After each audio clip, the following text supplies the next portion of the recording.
Good morning mga idol. May ipapakita ko sa inyo. Papakita ko sa inyo yung ginawa kong solar na setup.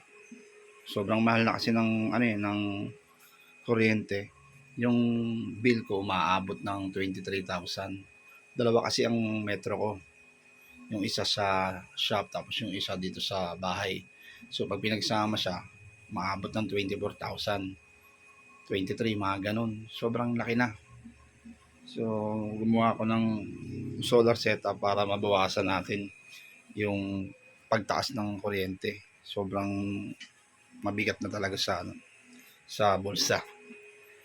Matagal ko nang iniipon yung mga materialis na ginagamit kasi medyo alam mo na may kamahalan din yung yung mga mga mga gagamitin sa setup.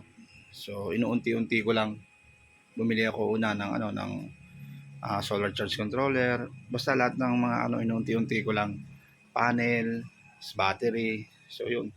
Kaya medyo natagalan. Tapos inunti-unti ko lang buo. So eto, natapos ko na kahapon yung setup.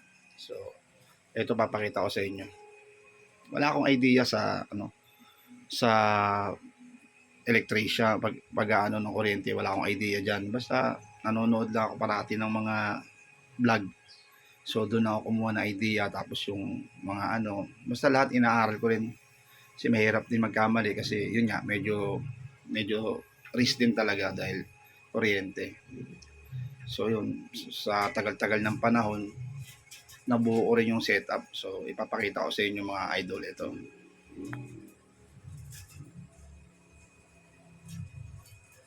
Yung nakikita nyong ilaw, mga panyan idol.